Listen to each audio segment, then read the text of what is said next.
Welcome to the Cannon Crüe. I'm Granit, and I'm joined by the ever lovely Patrick. What you wearing? What's man? going What you going wearing? on? What you wearing? Oh, What you wearing? this is just a training top. Yeah. This is different. Nice. What is that? What is that crown thing? What does that mean? Just Oh, champions, okay. just some champs. No big deal. Just no big deal. No big deal. Let's talk about what we haven't been doing and what we have been doing. I think both of you have spent most of our time allegedly working, but spending a lot of time allegedly watching a lot of matches of the World Cup. But before we get into that, let's talk about the Battery and the upswing in their kind of form here lately. Yeah, really consistent, honestly. We'll put it this way, I was disappointed in the last game that we didn't score 5 because Yeah. we had scored 5 goals previous 2 matches. And I was like, all right, this is our thing. We're just going to score 5 and we'll just make sure we don't let the other team score 6. Yeah, that's the way to do it, right? We're still letting some goals through, but man, we're getting some great, phenomenal performances from our front and our midfield also, because Ycaza's stepping it up. As I saw a text from you, I said that was a filthy goal, and that was from Colton Swan, and that was just an incredible strike. I don't know where we keep that up, we're going to lose him before too long. We're going to snatch him up in the summer signing. Yet Swan, kind of incredible. Like, I'm lucky he scored that goal. I wasn't able to make the game. Way too busy of a work day. Not a World Cup day, but way too busy of a work day. I was excited to take Gunner. It was the pups at the pitch. It was. Looked like it was a lot of fun. Oh, it kept showing all the dogs having fun, and I was jealous. Gunner got into it. When she sees a dog on the TV, she is up there, like, whining, looking, where'd they go? So I was like, yeah, I'm so sorry. Like, I got off at 5 o'clock. I have a little bit of a hike now back home. Yeah. So not enough time to get down, but I'm glad Colton scored that goal from his angle, because that's the exact spot where I sit, and seeing it live probably would have been more amazing, but watching it was just like, wow. Like, we're so caught up in watching all this World Cup and these superstars, global superstars playing, and this incredible, like, prowess of Holland, and you have Mbappe's, and you have these, who was it today? It wasn't Due, it was Dembele scoring. Dembele, yeah. Yeah. A very similar strike too, right? Yeah, Curled around and the keeper. and then just toss in Colton Swan, because you have him on the edge of the box, turns around 2 defenders, goalie sees it, can't get it, just world-class strike. Do you think Colton was on the pitch the other night that we would have taken out Turkey? Yes. He deserved a look. I don't like our USA coach, but that's just because he used to work for the other side. But Russell Crowe seems to be doing a pretty good job. Maybe he can do something with Colton. Yeah, I think there's a few things from the Turkey game, but I we'll get. I don't think we're going to see half those people playing ever again. So, what was the other fun thing that we're passing around the goals too? It's just not like Colton's the only one scoring. Yeah, honestly, the first goal, Ycaza, like, straight up, I thought he had a clear shot, was going to have it, and then just boop, pass right across from Malik. Didn't love his placement of the ball, but when you hit it low and hit it hard and it goes in, it goes in. It still counts, right? So it looks like Colton's leading with 7 goals, and Malik's got 5, and Emilio, I think, is falling up with 4. And then we got 2 people back behind those 2 that are feeding him up, and that's Nathan Messer and Jeremy Kelly. Yeah, a little surprised by Kelly. I thought his goal in this game was phenomenal. Great touch, solid finish. But I think we should rewind. This game could have gone a different direction. The first 10 minutes was all Loudon.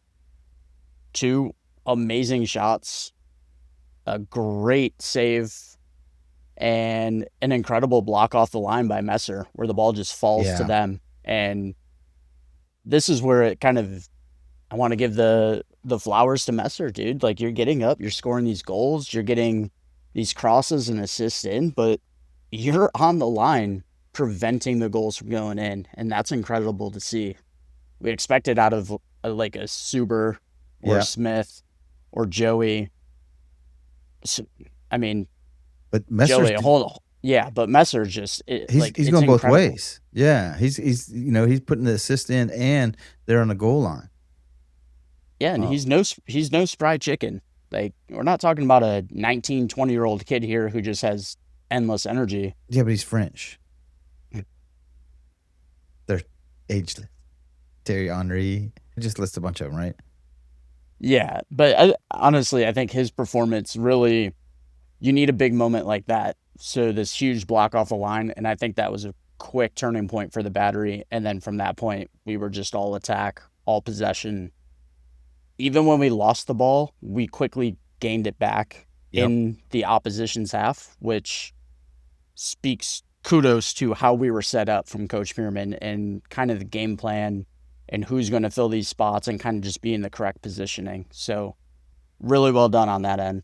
I mean, look at it. So we were going up and down in form. Now, the last two matches we played kind of bottom mid-table team, so maybe we shouldn't take too much from it. But we drew with the Rowdies, and we should have beat them. And then we put in 5 against Tulsa, and they were upper mid-table on the other conference. And then we put in 5 against, I can't remember who the next team was, and then 4 against Loudoun. So we're racking up the goals. We need to stop the bleeding at the back, though. But that's always been a concern of ours.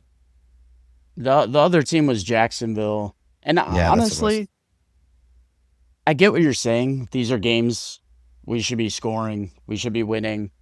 But how many seasons do we look at this and we go on a run of like up, down, up, down? We're playing really low competition, like low level, as in they haven't won a game, but somehow they bring their best against us, or the keeper plays out of his mind. So kudos to the Battery for not slumping into that up and down roller coaster stretch, which we kind of become accustomed to. Like, it's unfair, but it's nice to see. I like big wins, but I like consistent wins more than big wins. Yeah. It's nice to hit both ticks on that box, though. And in the past seasons, we've really come out of the out of the blocks really on fire and have been consistent all seasons. And towards the end, we start dropping off in form. And we had discussions about that last season, the season before. It's like, is it better to be at the top of the table all the way through the end and drop in form, or is it better to be building your form up and on the upswing of it? And the teams that have won the league have generally been kind of struggling, and they start getting better and stronger and stronger and stronger. And then in the end, they're knocking out, Louisville are knocking us out.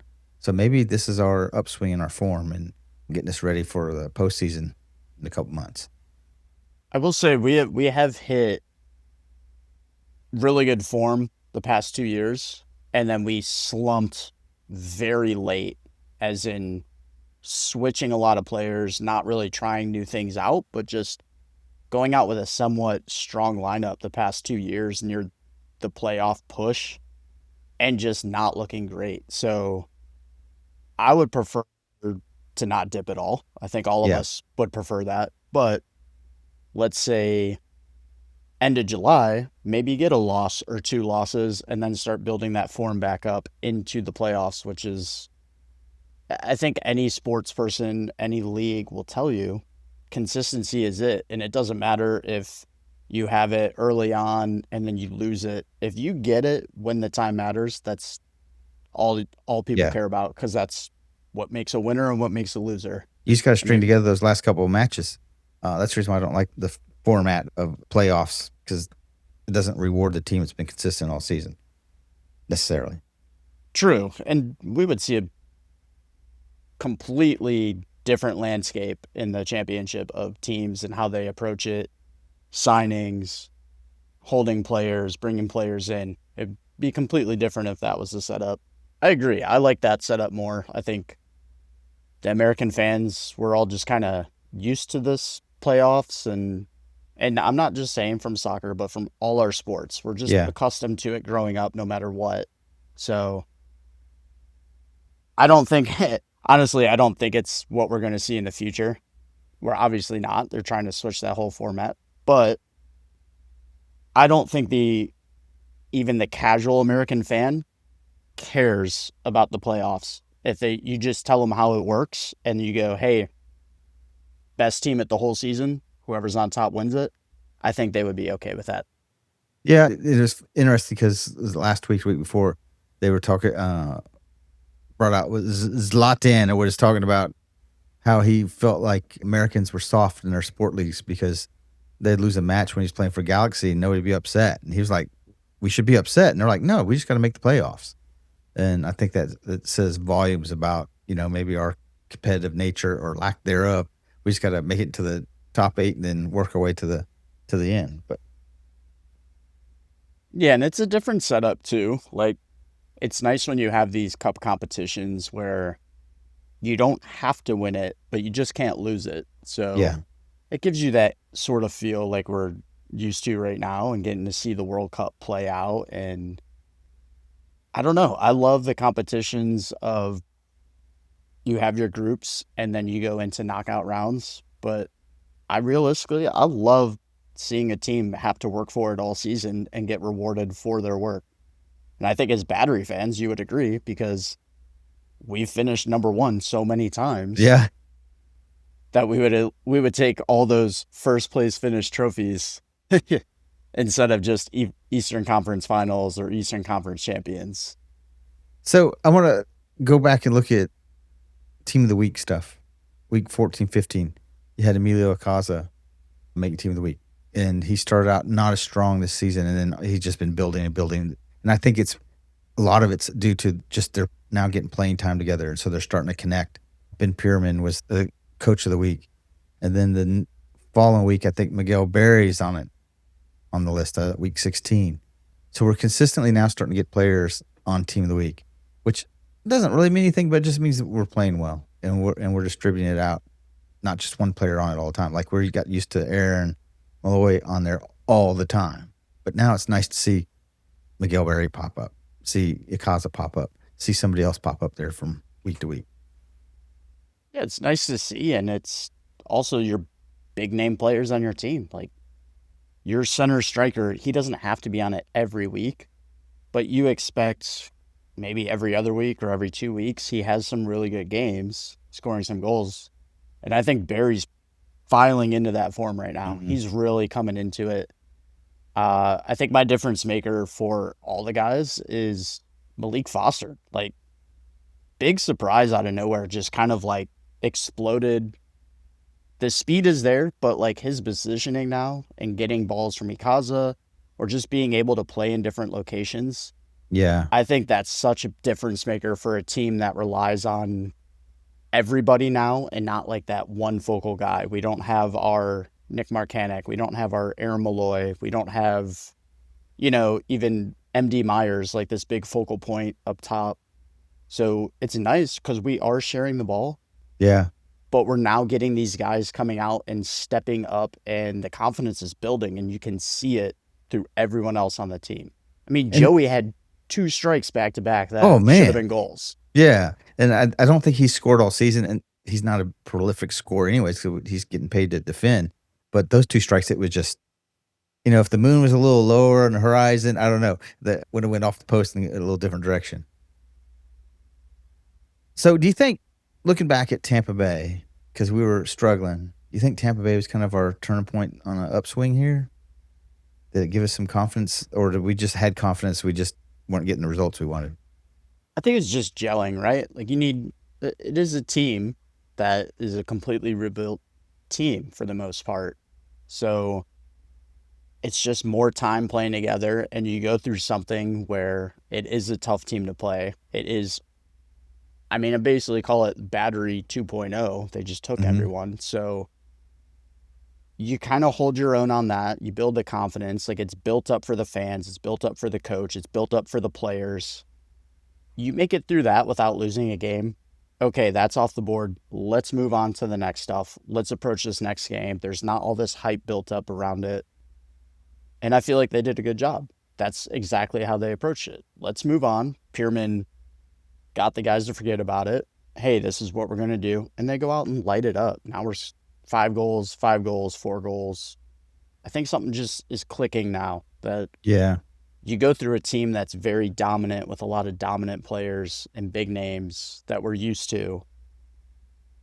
And you can come out with the draw. I think we were better in that game. Thought we should have won it. But not losing it is a big deal. So that means huge. Yeah, and it's a in-conference team. So if you're not stacking up losses in the East against these conference teams, that's great. Like the West, whatever, who cares? Like they're predominantly weaker than the East. Like we have our big names that we worry about, or like playing Detroit or Pittsburgh that always shows up against us, or their keepers play out of their minds. I'd much rather see us just not lose a game and get on to the next one and then reset. So our next match is, where's our next match? Played Loudon on the 24th. Is it on July 4th? I don't think so. Yeah. Is it the 11th?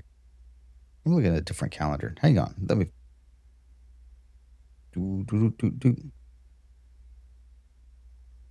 Yeah, it looks like Indy 11 is the next match. It's showing up on FootMob. It's showing up on July 4th.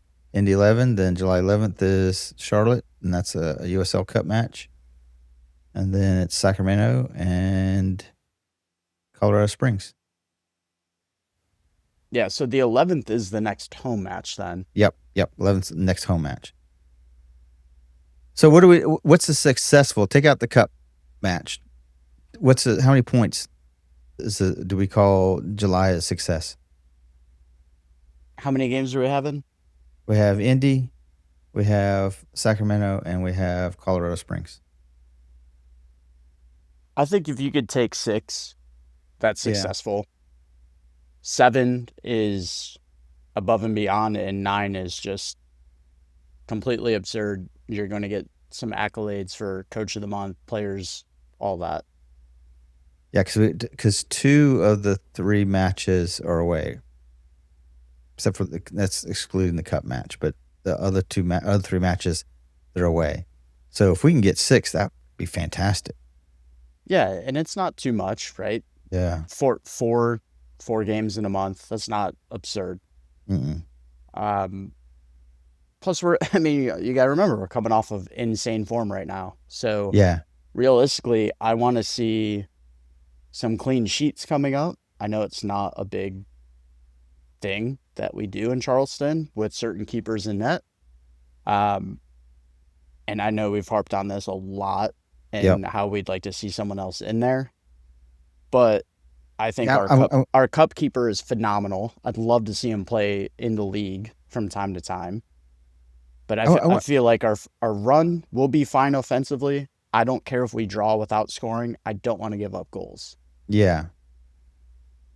So I noticed a couple of weeks ago when we're leaking goals left and right, all of a sudden there was a big push on social media by the Battery with Zamudio. And he was like the primary kind of emphasis of a lot of posts coming out. Do you think that was to gather support behind him? Maybe. Maybe it's the guy who has the most free time. It doesn't seem like he's training to get much better at saving goals. The goals that go by him are in his face, in his hands, or something that's so slow and anyone should be able to react to, and he just doesn't react to it. So, I don't know. I think he has a lot of free time on his hands. Zamudio, step it up, man. Need some help back there at the back. It doesn't matter as much when we're scoring 5 goals and 4 goals, but when we get closer matches, we can't be drawing 2-2. We need to be winning 2-1. Yeah, it creates a whole identity of a team. So like, if you don't care that you're going to get scored on, well, hell, we're going to go out and buy all the best attackers. Yeah. And like our midfield is going to be more of an attack midfield and like whatever. But that's not how we're set up. We're a very defensive-minded team. We want to cover. We want to spread the ball around, keep possession. And naturally, you don't just lob the ball forward, sprint at people, and leave yourself wide open. So it's weird that we always get scored on with the style that we play. Yeah, and it, like you said, it's not like most of them are, somebody breaking away, a counterattack or something like that. It's like it's either in his face or something that he should have been able to defend better and stop those goals. I do like Messer going up forward, but sometimes I think maybe it sets us up for that. But we should be able to defend with 3 at the back easily. We have 3 very prominent center back players, Yeah, outside backs that come in as well. Like, we should be completely fine on that front. And and I it, want to say I'm very happy with Joey and very happy with Graham Smith. They're doing a fantastic job. yeah, I love these guys. Yeah, There's also the timidness, like how we watch it from game to game. You can't backpedal the whole time, like especially when the guys are outside the box. yeah. That's a good time to close the gap a little. You don't have to go be in their face, but 8 to 10 yard gap and you're still backpedaling is a lot of space for an attacker. It absolutely is, especially a decent attacker. So let's switch gears to what I've been engrossed with was this World Cup thing going on. I started out, I'm like, oh, it's a World Cup. That's cool because I haven't been necessarily a national team kind of soccer watcher, but I've just been engrossed. Not the USA team necessarily, but just the whole spectacle of everything, all the way from the referees not calling it differently than what we're used to, like in the Premier League and La Liga and everything else like that, just to all the fantastic stuff that's going on around it. I was trying to find a traffic cone so I could wear it on my head, for part of this and stuff like that. They're apparently all gone. They're either in Boston or wherever they relocated though. So what's your general thoughts on the World Cup so far? It's amazing. It's Hey, hang on. Can you turn your camera real quick so we can see what the score is? I What is it? cannot. Where I'm watching in English, and I will turn it when our water break is over. Okay. Sorry, commercial break. Water break. You mean the period between the first quarter and the second quarter? Yeah, we're about to head into the second quarter before halftime. So I think I told you this. I don't have cable TV. I stream everything, and I didn't want to purchase Fox or whatever, and so I've been watching it on Peacock with Telemundo, and it's been a blast. I can't understand a word they're saying. I'm starting to understand Cabeza and stuff like that, but just even my wife said, "Hey, why doesn't Fox have the little colored dot so I know which color each team is?" And Telemundo does. Yes. And Telemundo is showing all the way through the hydration breaks, and just it's a lot of fun. The announcers are a lot more chatty as things get closer to scoring a goal. You can definitely tell. You can feel the intensity of what's going on. Where I don't know if I've tried to watch one in a place in Somerville, and it was on Fox, and it was just kind of dead. But anyways, Yeah. I don't remember. I think it was Japan was playing, and I watched them. They scored this goal, and we were watching on Fox, and my wife's sitting there, and I'm like, oh my God, the celebration was happening, everything, and I was like, oh my God, we gotta switch over. I want to hear it in Spanish. I swear he's gonna keep yelling goal by the time we get over. 10 seconds later, I get Peacock on, we get it in Telemundo, and he's still going, oh. he does it three times. He does it three times. I got in at the end where he had to retake his breath in to finish it off, and it was superb. But as far as World Cup, I mean, this is the greatest tournament ever. A little different this year for me because being an Arsenal fan, I've been so engulfed in everything else and kind of taking a mental break from soccer. Not watching every game, not watching every score, not keeping up with the groups as much with the whole tournament. Obviously, USA is a different story. I have favorite teams, like always kind of like Portugal, France, for reasons tied to my local club. And then just kind of these underdog stories, but I've moved away from kind of keeping tabs on them. So realistically, just watching a lot of USA games, watching some big games. So like Netherlands, Japan, I thought would be an amazing game. Mm-hmm. I think we have on Spain, Uruguay right now. Yep. Watched Sweden yesterday because I'm a big fan of like the closeout day of the group stage where things matter and anything can happen and everyone plays at the same time in their group. So there is no conspiracy or alleged cheating or bribery happening. It all has to happen at the same time. So, but I'm excited. We're a couple days away from knockout games, which is the greatest thing on earth. It's going to be. It's going to be. You may see me on TV. Won't tell you why.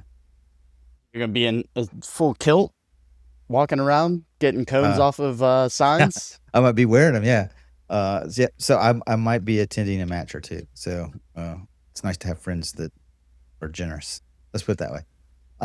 So I'm with you on that. I'm with you on just it's fun to watch all the different teams and watching and and I've been looking a lot like a lot of Arsenal. I'll tend to see if there's a game on that I might not want to watch and there's an Arsenal player that might be playing like in Ecuador. Nkape it's just been first couple matches I think he was kind of tired, but then he's turned it on.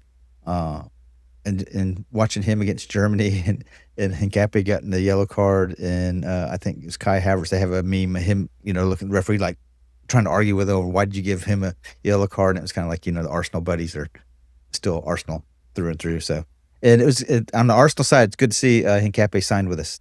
I don't think I realized he was on loan. I did know that. I just didn't realize it until said we finally signed him for a couple of years. So that's a good thing. I think he broke rights or infringements when he showed his butt on live TV. So, or maybe Leverkusen had to part ways with that. Yep, can be showing your bum. So that's a good thing. Spain's a little disappointing, I think, a little bit. I expected more out of them. France has been killing it. No, which France? What do you mean? The first two Frances? No, the last Frances. All the Frances. Because you have France, you have what? All the African teams. Yeah. And then you have a couple of other squads that are all, I mean, it's insane. I'm sure everyone already knows this, but it's insane watching. And it's like basically half of the World Cup players were born in France. Yeah. It's the way they do it. They like to spread out the love.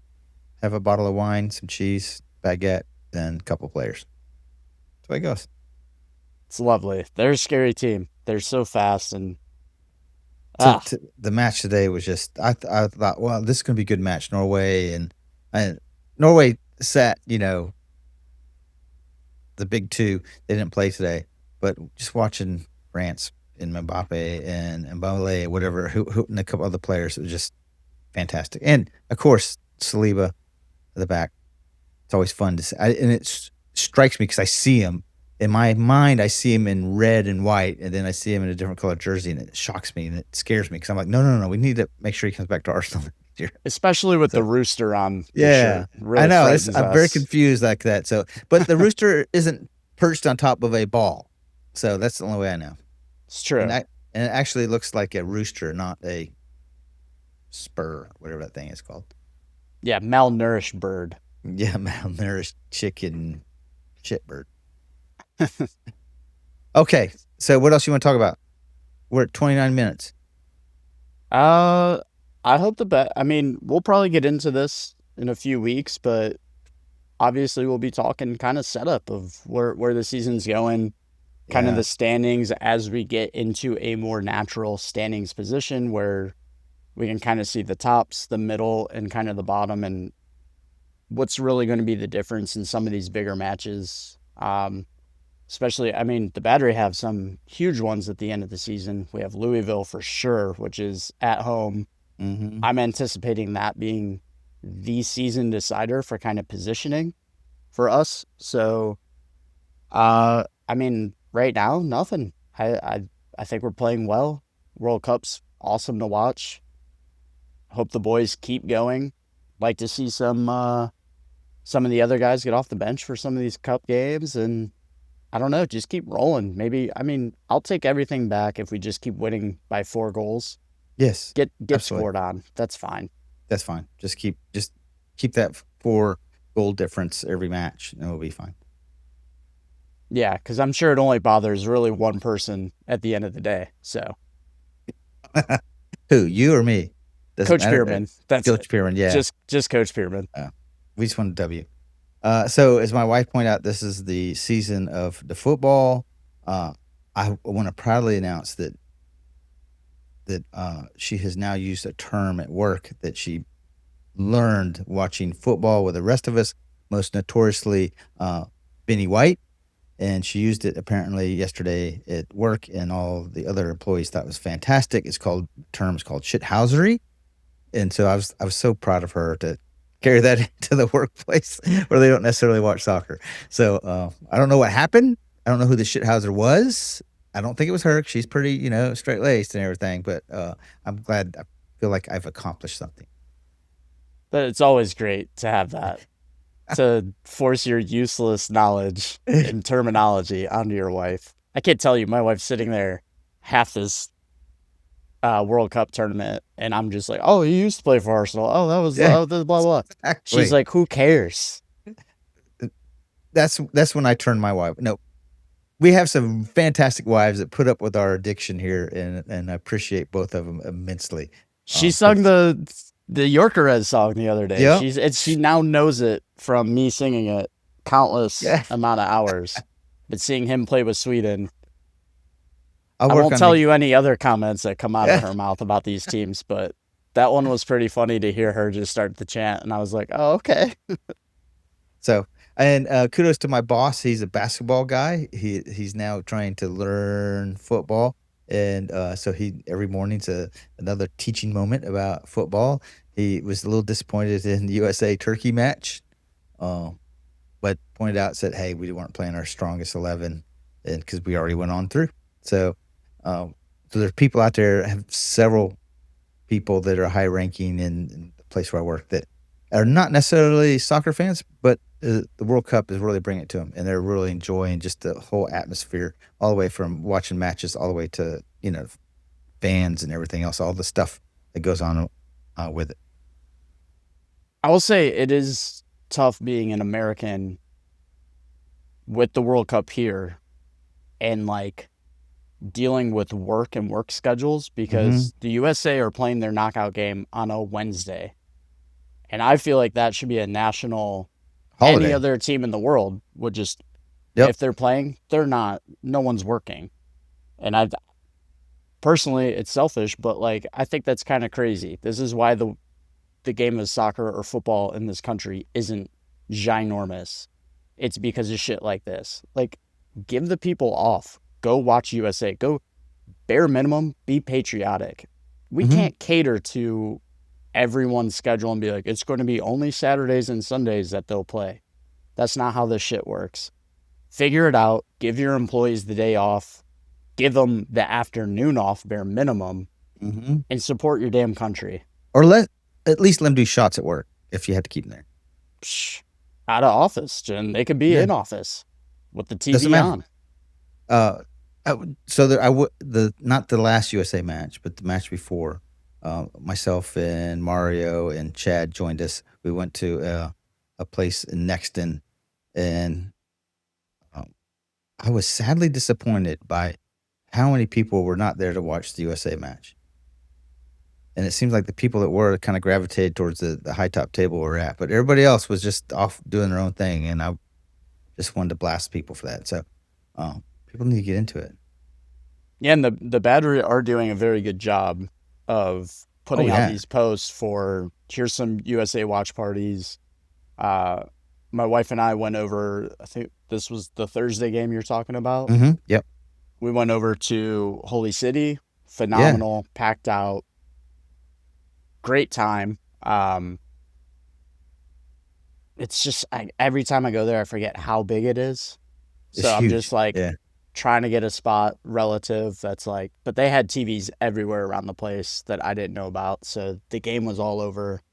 Kind of thinking of going downtown to the share house location for the Wednesday game, because it just seems like a good afternoon match. Be able to catch it outside in some nice weather and just with a bunch of people. So there's plenty of venues hosting it. So definitely look up the Battery's posts and check it out. Or one of our kind of friend of mine, coach's son in rec league a long time ago, is he owns Proof on King. They've been showing every match God bless him. He's a Liverpool fan, but I love him anyways.